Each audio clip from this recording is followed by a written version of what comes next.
Hello, my name's Niranjan, the host of Master of Your Crafts podcast.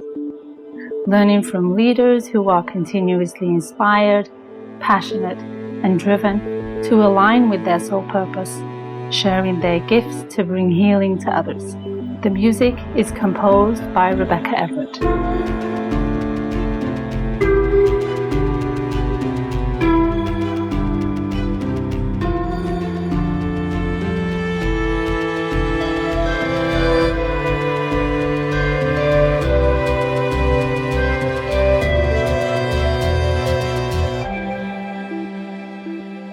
Rhea Rouw is the owner and founder of Yachting International Radio, spending her life in media from the age of 20. She has worked in Canada and in Europe. She founded Yachting International Radio with a desire to highlight women in two industries that are predominantly male, media and yachting. Yachting International Radio is a multimedia source with 12 different platforms in which content is delivered. There are 14 women that contribute from around the globe, highlighting mental health, the darker side of yachting, including rape and sexual assault, but also make sure to highlight the things that make it amazing and have shows such as luxury and business. Rhea is a mother of 3 children, and her desire is to make a change through providing a platform for voices for future generations. The world will not change if those that are capable of changing it cannot be heard. Hello and welcome to Rhea. How are you today? Good. How are you? Thank you for having me. You're very welcome. Thank you for being available and being open to sharing a little bit more about you and what is it you do.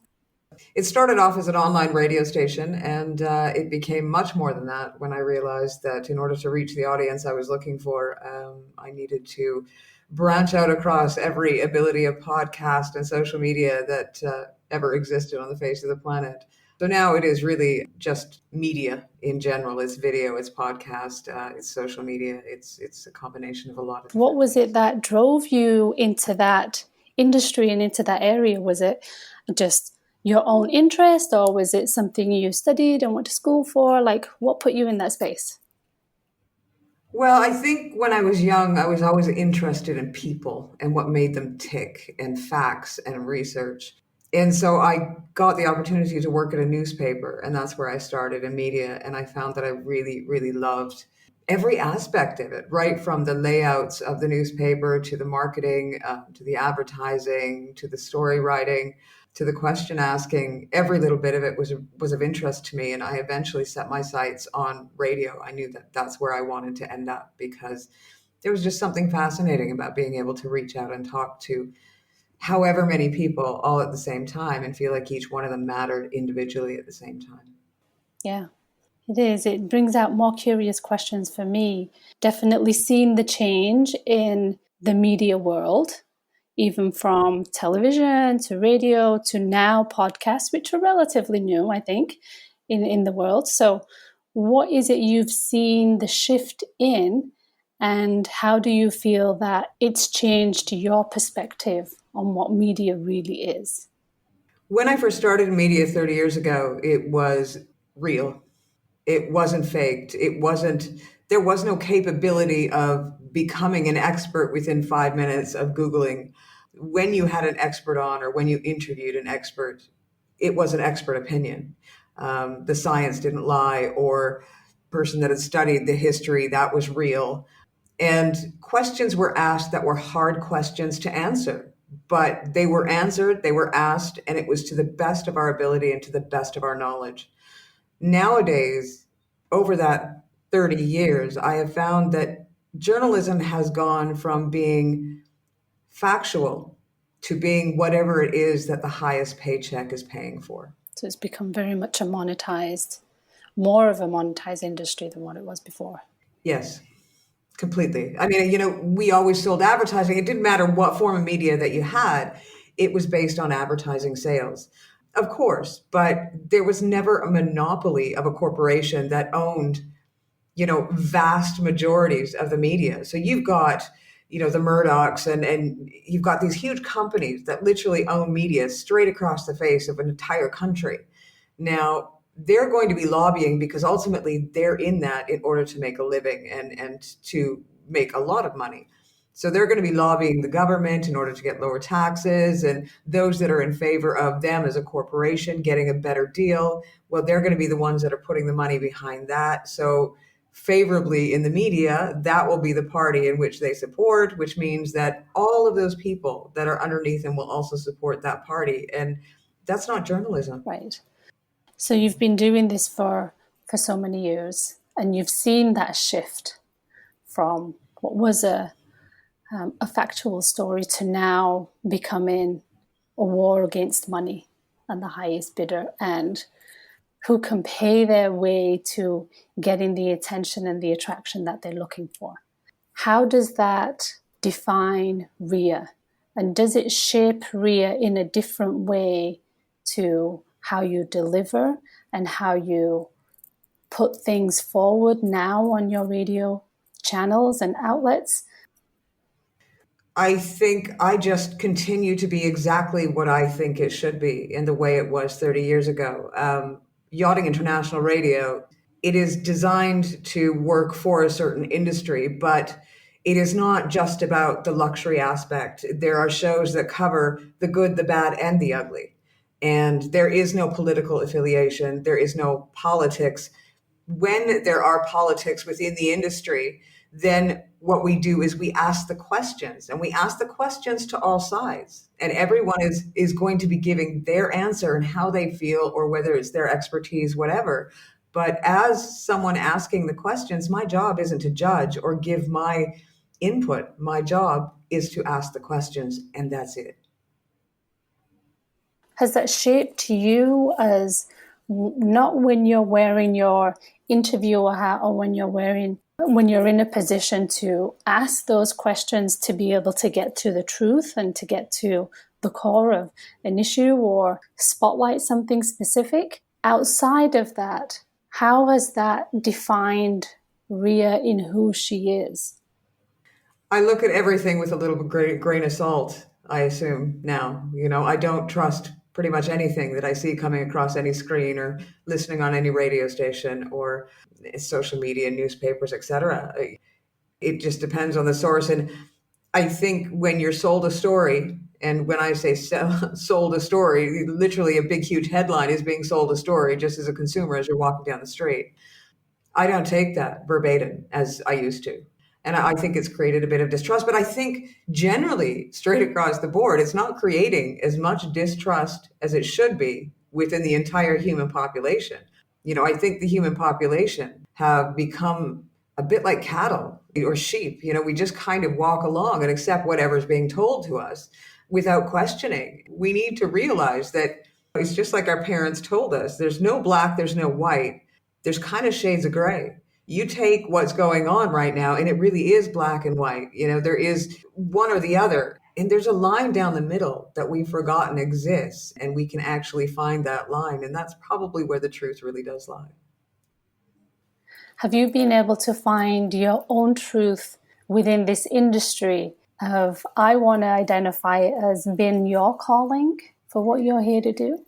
I think so. I've worked for a lot of different people in my life, and I always felt like I had something to offer. And I always felt like I had a vision and the ability to provide a voice, and specifically a voice for women, not only in media, but now in yachting. And I think my many experiences over time and the people that I've worked for have given me that sort of drive and determination to say, you know what, you know enough, you're good enough, you're okay enough, and go out and do it, because you do have something to offer. And in just over a year and a few months, I have 14 women that contribute to my platforms. That is giving women a voice. And they're all in their late 20s, 30s. They're the next generation. They're the ones that are going to make a difference, not only in media, but as well yachting as well. Just the male world entirely. They are going to be making a difference. And if I continue to work as hard as I'm working and make sure that these platforms get bigger and bigger and bigger, it will make an impact. And when I'm gone, it will survive after I'm gone. That's really beautiful that you have being able to position yourself in such a unique way in such a male-dominant industry. And that in itself is powerful. And the fact that you've been able to collaborate and connect and bring on all these other women who have a voice, who are sharing their message on a deeper level to a real specific select audience who potentially even controlled that narrative of what is going on in the media, because they have the power, they have the means, they have the resources to be able to, I want to say, manipulate what goes out in the industry, what goes out to the world and in the ethers of media. So it's a powerful position that you're in. And I'm proud, and that's one of the other bigger reasons why I wanted to interview you and to be able to capture and share this magical information of what you're doing in a softer way that's been heard on a deeper level. We are coming to this age where women are wanting their voices to be heard, and we have been stomped down for, not to create controversy or not to make it controversial, but we have been stepped on to a certain degree for a very long period of time. I mean, we didn't even get the vote in Canada, for example, until the 1970s. So we have a younger generation of women coming along thinking that the way to get our message across is to yell and scream and fight. And that's never going to work. I don't care what your cause is, it is not going to work, because the more you scream at somebody, the more they shut down. So what I've done is I've set up this platform that is exactly like every other platform on the face of the planet. It is entertainment, it's information, and it's industry news, but it's being given by the voice of a woman. It's not so apparent unless you look at, this is by a woman, this is by a woman, and you look at my media pack. But you tune in because it's interesting and they've got interesting shows and interesting topics. You're not really cottoning onto the fact that it's being delivered by a woman. And there's no yelling, there's no screaming, but every single day, there's 2 to 3 times a day, you are tuning into a station that is giving you the most up-to-date things that are going on in the yachting industry by a woman and from a woman's point of view. Eventually, that is what makes the difference. That is really powerful because, like you said, it's doing it in a way that is going to support a feminine perspective without doing it in an aggressive, I want to say, masculine way. Because as we know, for the last 2,000 years, if not longer, the masculine has been in domination and in control of society and the way we live. Their nature is to be very dominant in that way and very controlling to a certain degree. And I'm not painting the big brush to every single man. That's the way that I was raised, and I'm sure for many other women out there too, and men.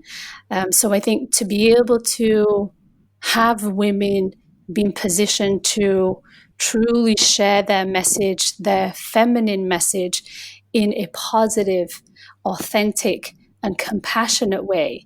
That is the difference between women going, I want my message to be seen on a greater level, but in a dominant way.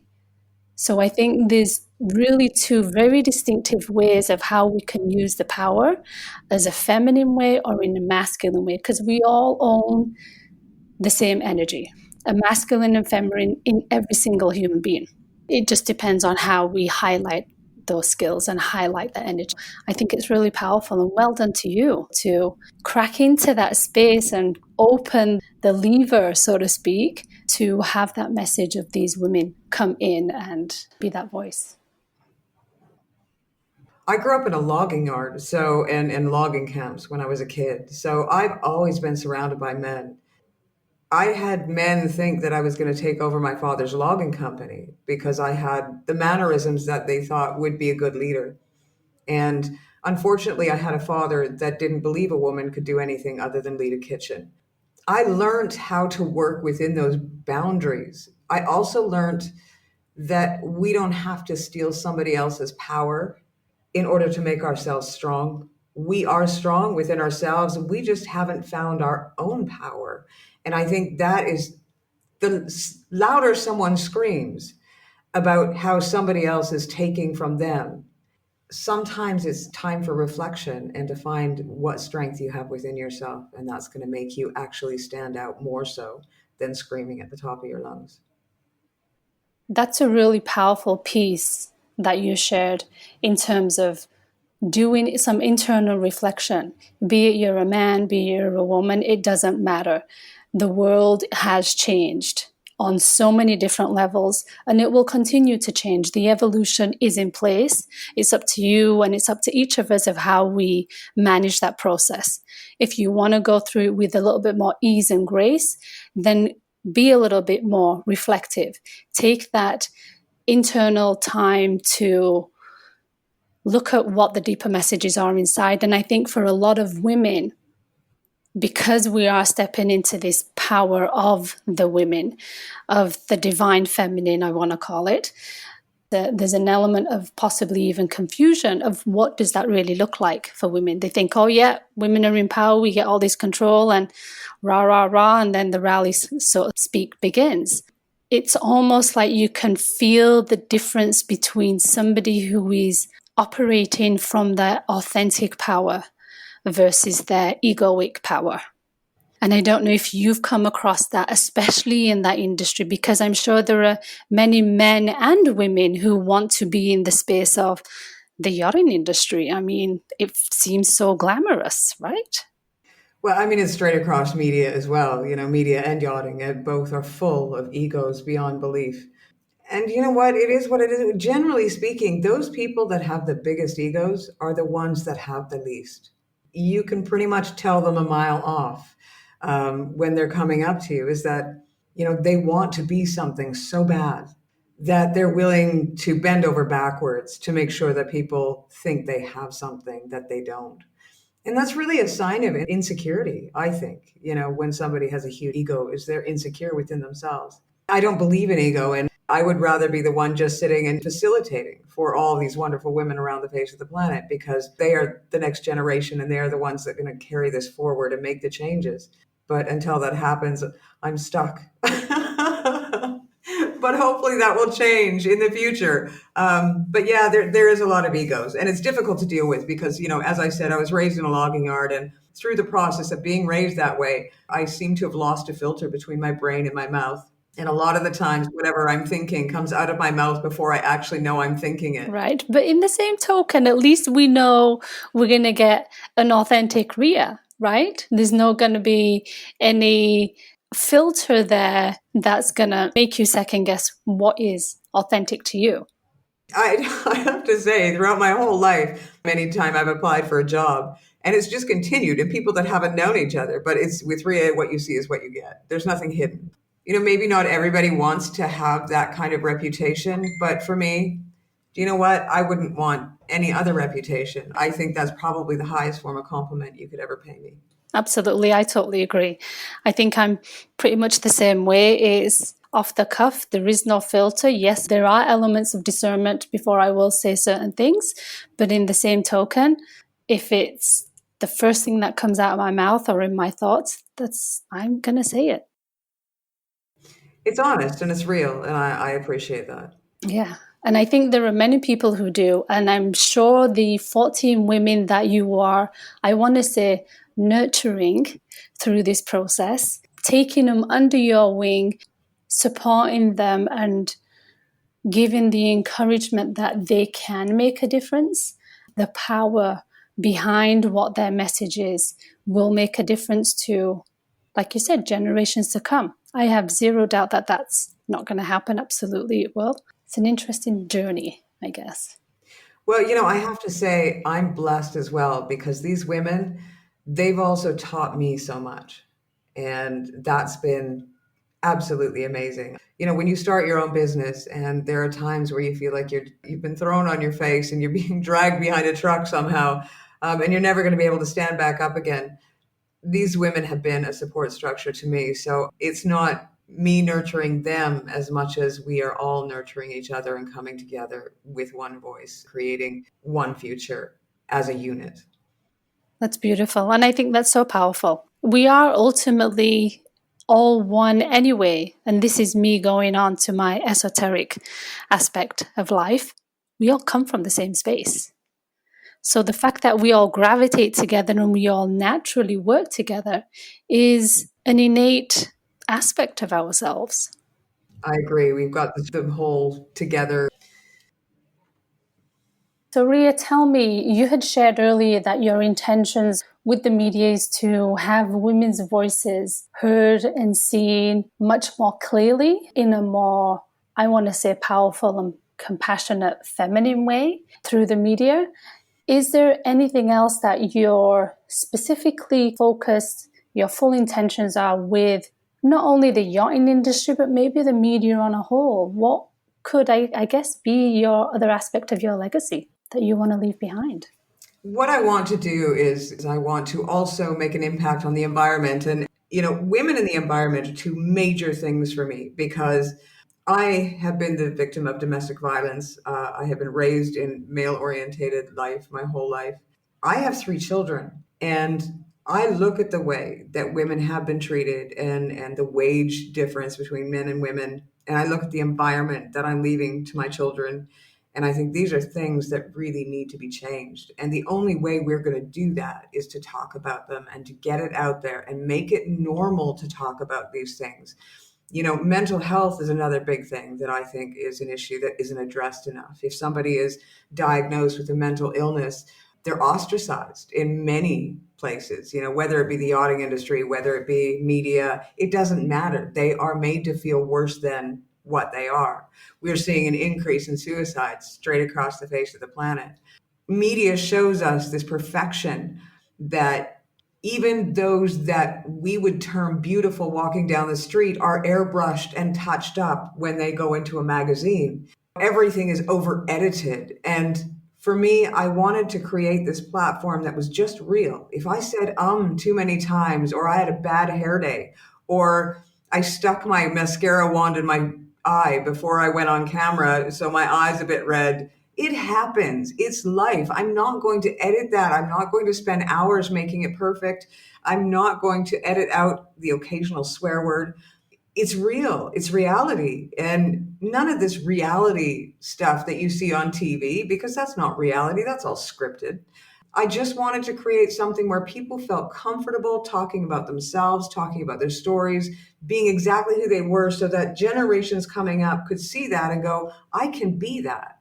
And know damn well that they can, without trying for and completely failing because it's fake. So everything we do is real. I want my kids to be able to watch everything that I do on this and say, yeah, I can be that. Yeah, I can do that. And realize as well that, one of the most famous captains, well, he messes up. I've had some actors on as well, and, they messed up. Musicians, I mean, no one's perfect. And I think humans, we're perfect with our imperfections. And we have to get back to understanding that each one of us is different, and you can't airbrush a cheekbone in, because what is one person's beauty isn't another person's beauty. And I'm going to have a different voice than somebody else, and I'm going to have a different accent than somebody else. And we're all different, but we're all amazingly perfect. I love that. So powerful. What do you think happened along the way? Because I feel like the pendulum has swung so far to the other side. What happened in between? Why did it have to go to this extreme? Because I think as human beings, we're always searching for perfection. We're always being told that we're not enough. We're always being told that we don't have enough, that there isn't enough. We always want what we cannot have, without stopping to think it's okay to love exactly where we are, exactly who we are, and what we have. And it's time that we all stop. But I think this time that we've just gone through as a planet was a bit of a kick up the butt that we all really needed. 3 months and the moaning. I mean, there's some people out there that are never going to learn, never going to learn the moaning about being stuck at home and locked down. And oh my goodness, well, you're not dead, first off. Secondly, you've never been in war. I mean, our generation and the generation after, and, our parents, they went through, or mine anyways, grandparents actually, there were war, and they wouldn't be complaining if they were in a house that at least was safe. I mean, they were practicing how to dive underneath school desks in case there was a bomb. They weren't sitting at home being asked to watch Netflix and play PlayStation, for heaven's sakes. You know, we have become this society that we are just so damn spoiled and so self-involved that we don't care about the impact on the environment. We don't care about the impact on our fellow human being. We just don't care. And it's time we all woke up and started to care. Let's see if this has taught, hopefully, a few more people a lesson that needed to be taught.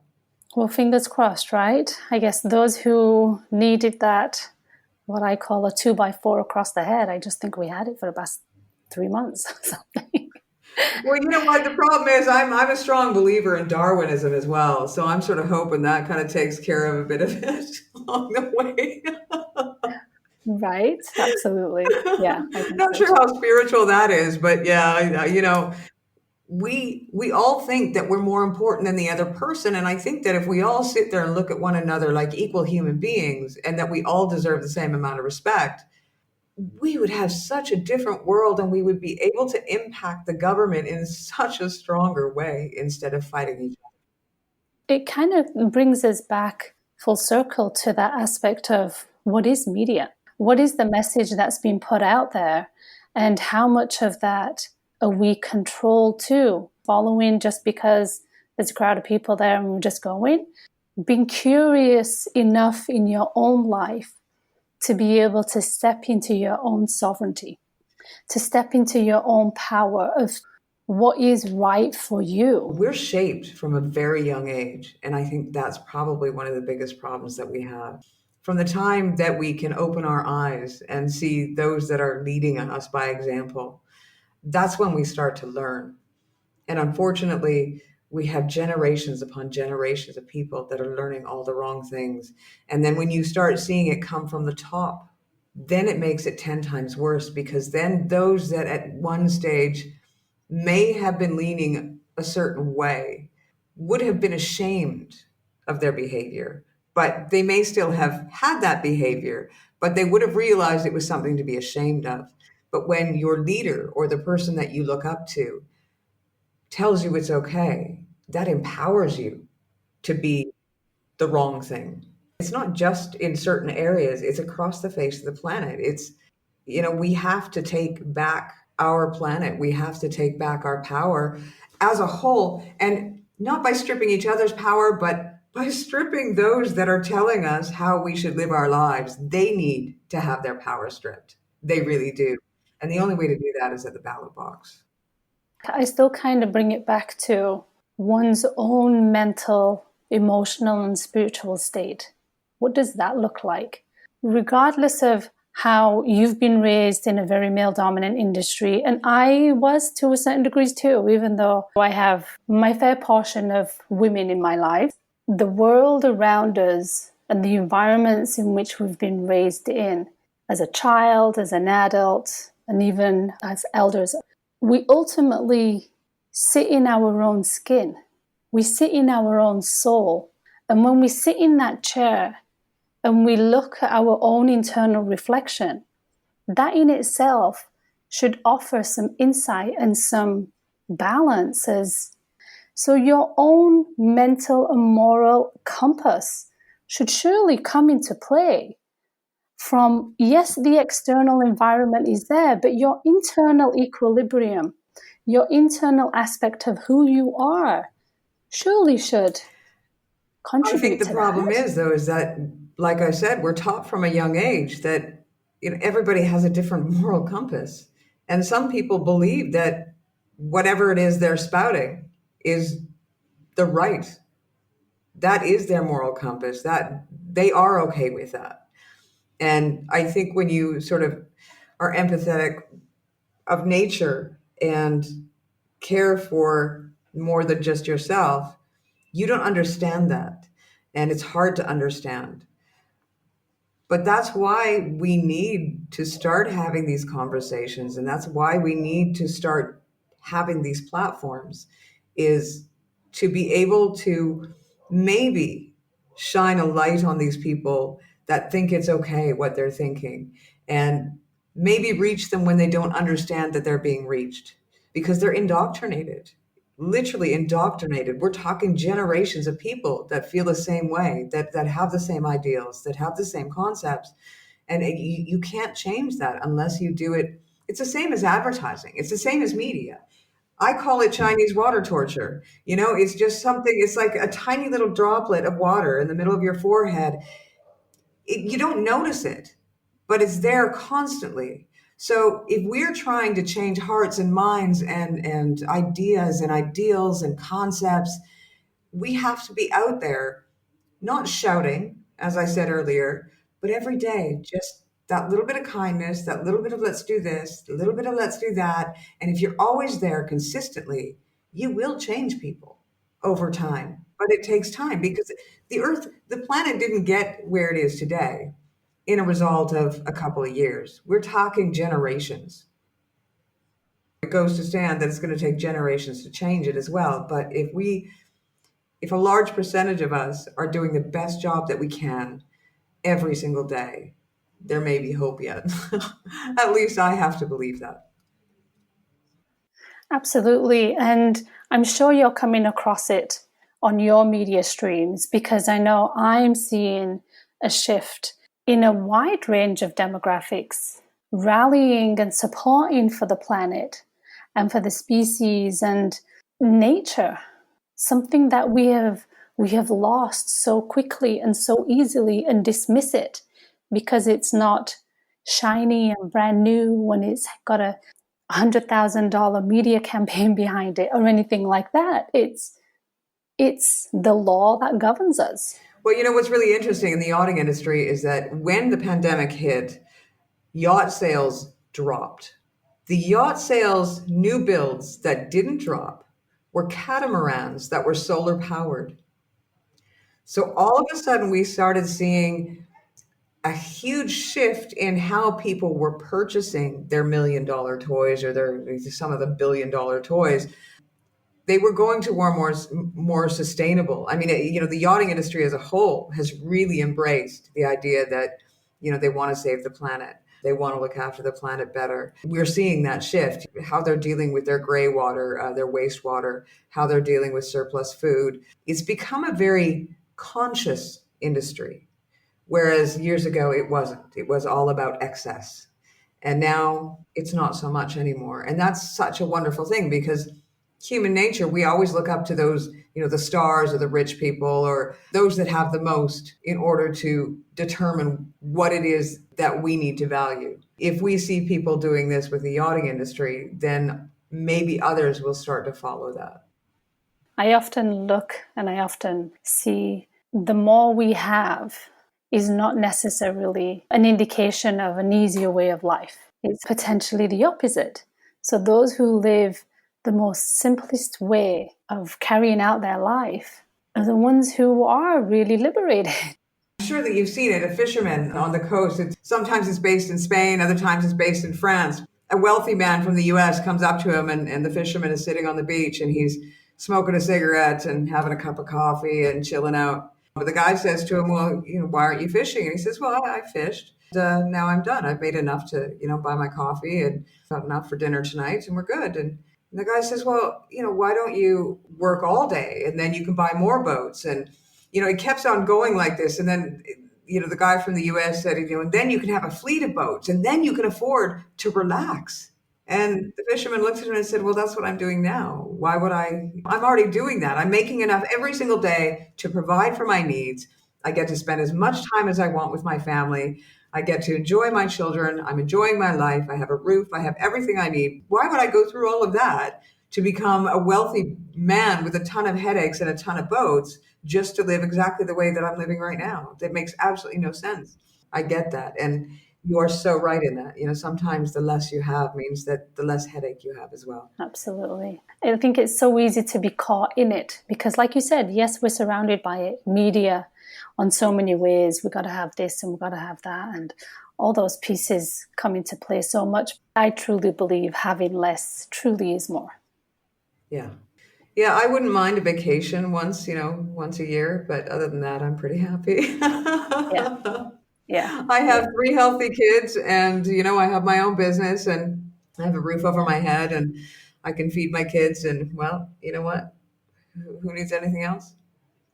And you do what you love, Yes, every single which day. is what I am drawn to and what really attracted me to this conversation, because your passion and drive to really take on that legacy and leave the place and leave the planet in a much healthier space from your life, from your contribution. It's very magical. It's very powerful.